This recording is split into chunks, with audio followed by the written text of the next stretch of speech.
Welcome, math friends. We are going to be talking about polynomial equations today. Remember that with polynomials, you are dealing with powers that are positive or zero. You're not going to have any negative exponents.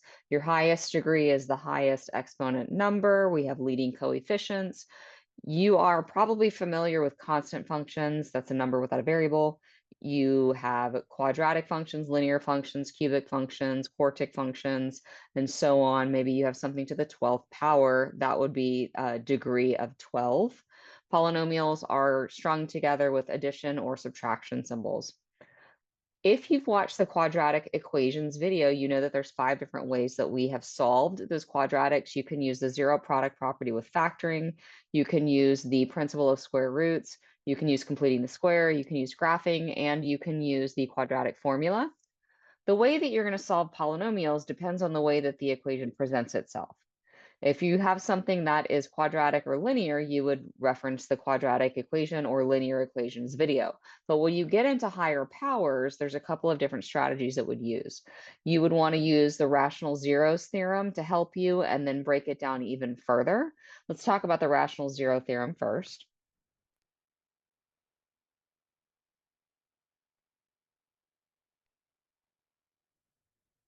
The rational zeros theorem uses the divisors of the leading coefficient as well as the constant term, all of those factors combined together, and then whatever value makes that function zero is a factor. So if you take p over q, let's say, for instance, you have this x to the fourth minus 5x squared minus 36 equals 0 problem that we're approaching. The leading coefficient is 1. So the dividers of 1 is just 1, but it could be positive and negative.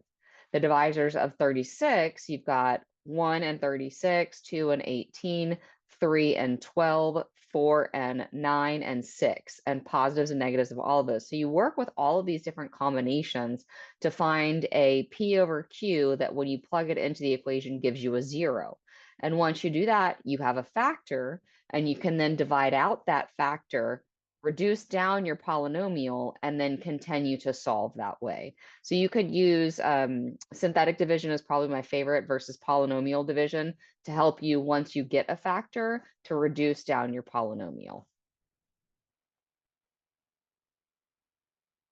When you have a polynomial, remember that imaginary solutions come in pairs.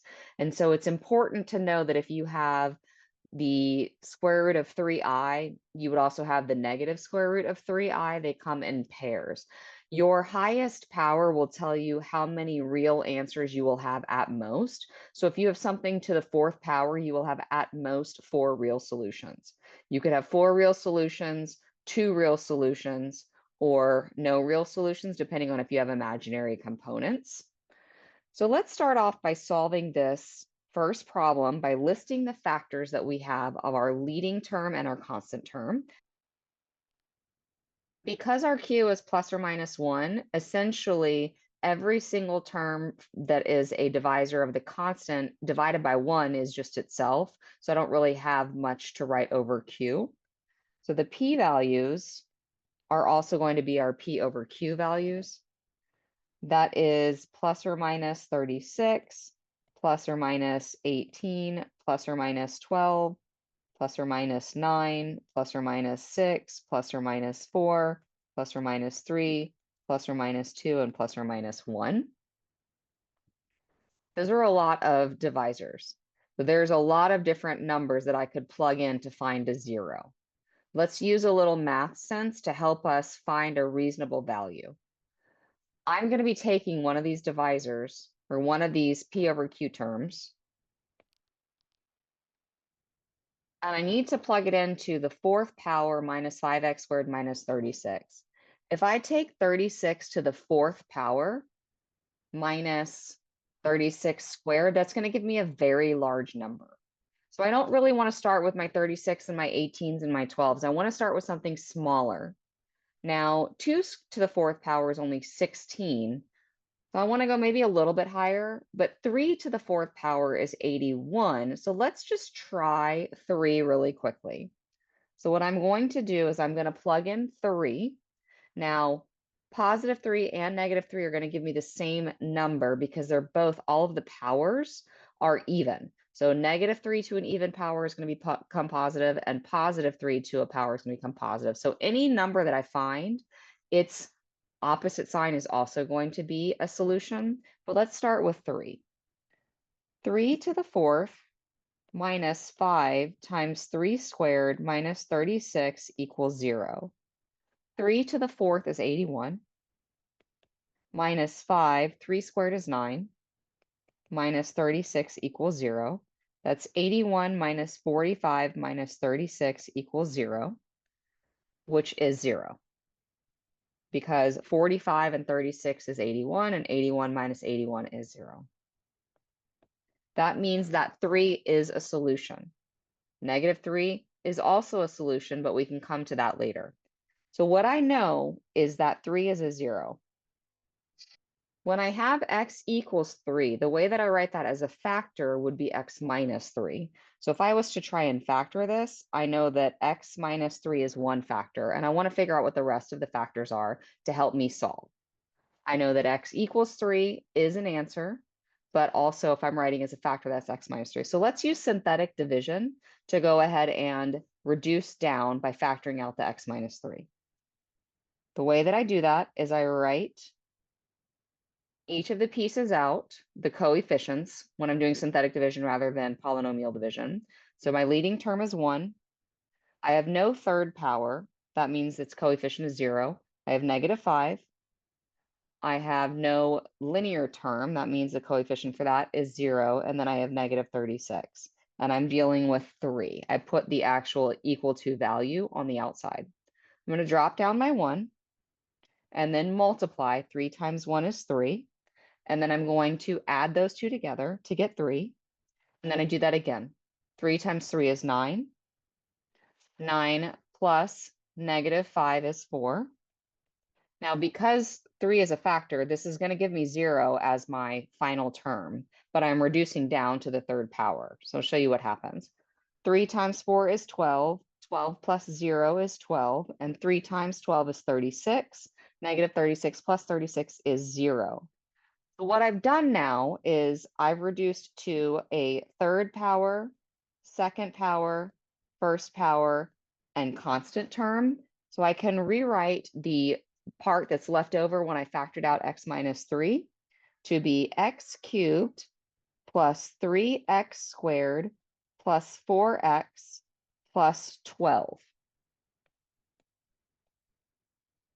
That's what I have so far, and that's equal to 0. Now I can approach this quadrinomial and attempt to work with it. Now, looking at this, I could then do the rational zeros theorem again, working with 12 and 1 and plugging that in to get 0. But what I'm actually going to do is recognize that I can factor by grouping here. And factoring by grouping is easier than having to list all these factors out and write it down. So when I factor by grouping, I factor out what's common to the first two terms and the last two terms. And this only works if you have something that's common that leaves you with nice components. And then I can factor that. So x cubed plus 3x squared, I'm going to factor out x squared. That leaves me with x plus 3. Now, in order for this to work, I need to be left with x plus 3 when I factor out something from 4x and 12. 4x and 12 factor by 4. That leaves me with x plus 3, which is good. That's what I needed for grouping. I still have this x minus 3 term here. And then I can factor out this x squared plus 4, which means I have x minus 3 times x plus 3 times x squared plus 4, and that's all equal to 0. Now I can use the zero product property to solve, setting each of these components equal to 0 to get my answers. X minus 3 equals to 0 gives me a solution of 3. X plus 3 equal to 0 gives me a solution of negative 3. And x squared plus 4 equal to 0 gives me an imaginary number pair. That's going to be x squared equals negative 4, or x equals plus or minus 2i. When I square root 4, I get 2, and the square root of a negative 1 is I. That remember that the imaginary numbers come in pairs. So my solutions are 3, -3, and plus or minus 2i. But when we say solve for x, we're looking for the real solutions. Unless the question asks you to list the imaginary solutions and the real solutions, you would not want to, you would just want to say x equals 3 and -3.